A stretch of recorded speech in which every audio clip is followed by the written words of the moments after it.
सुनाने तेल टाकलेलं आहे. बस लसूण तेल टाकलेलं आहे. सगळं मिक्सिंग हळद बिळ सगळं सगळं सगळं तमाम आला.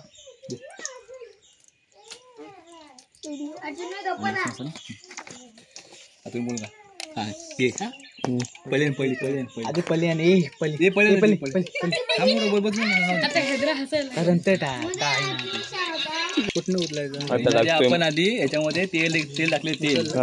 3 चमचे तेल टाकले आणि टाकले लसूण 4 टाकतो मी आता मसाला लागतो. मसाला हॅलो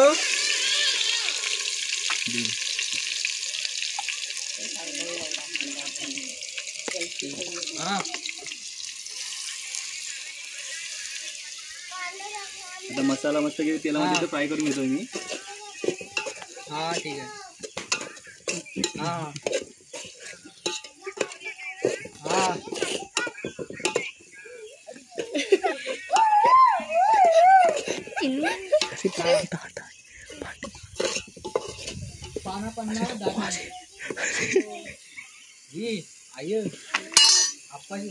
आता मसाला 10 मिनिटं फ्राय झाला पाहिजे.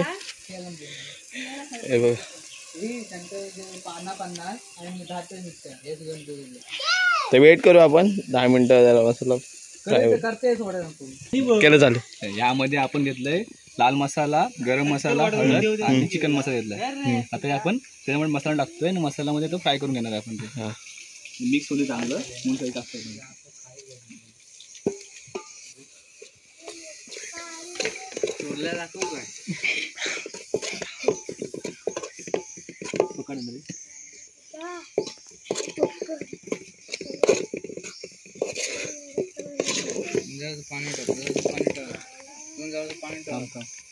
पकड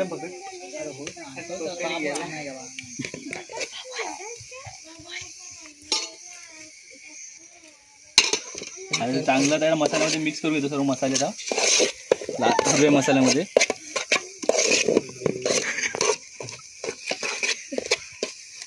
पाणी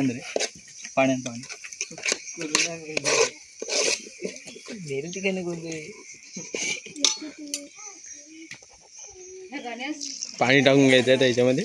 यामध्ये थोडं पाणी टाकतोय आणि आता ते 10 मिनिटं चांगलं शिजवून घेतो. मसाला चांगला तेलाचं जरा क्लिअर येण्यासाठी.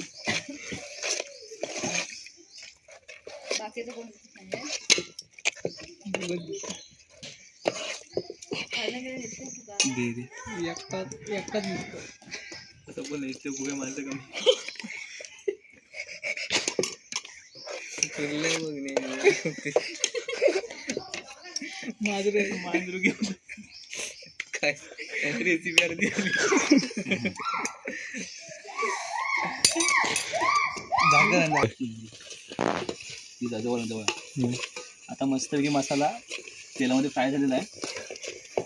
त्यामध्ये थोडंसं पाणी ऍड करून आपण चांगला बंगा करणार. बंगा चल पाण्यात.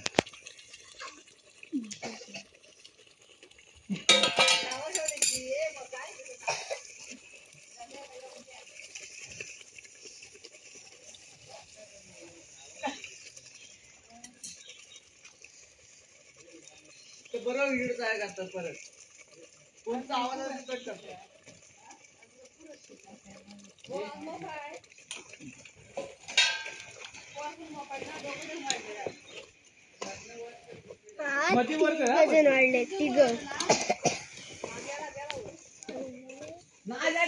ओढून येत नाही. तिथू वर नाही येत वर.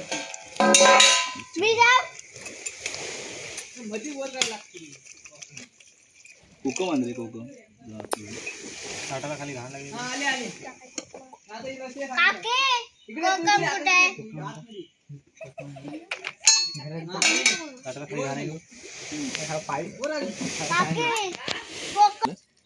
केलं तर आपण याच्यात आता कोकम टाकतोय चवीसाठी.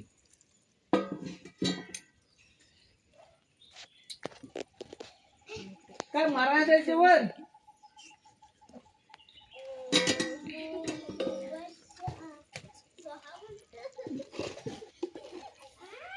भांडा धुवून टाकला.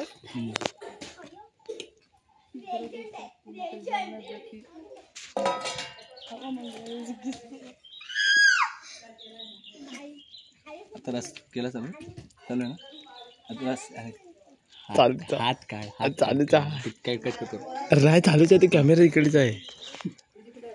तर आता रस्सा चांगला शिजला आहे त्यामध्ये आता आपण आता कुर्ल्यांचं हे असं पेंदा बिंदा सर्व पण ॲड करू त्याच्यामध्ये हे ते नाही हां का पण म्हणजे रस्सा ह्या टाकतोस ना ते नंतर तर आता आपण हे टाकूया सर्व याच्यामध्ये ॲड करूया.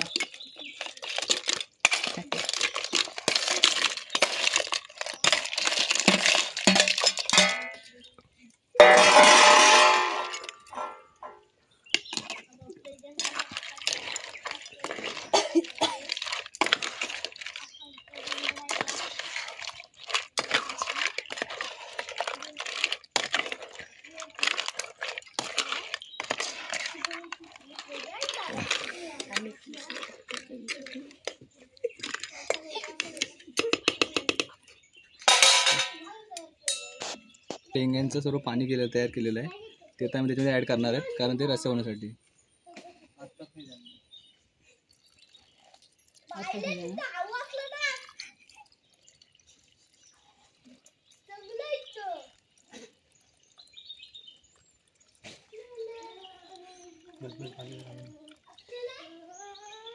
ते पण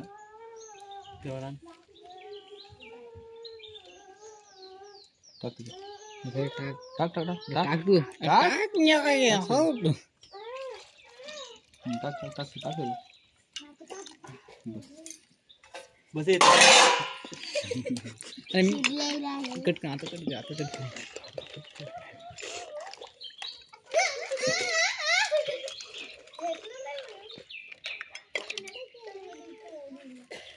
कट कर आता आधी इस्ते फुकला हे झाला झाला चालू आहे. तर आता मग चवीनुसार आपण त्याला मीठ ॲड करतो आपण.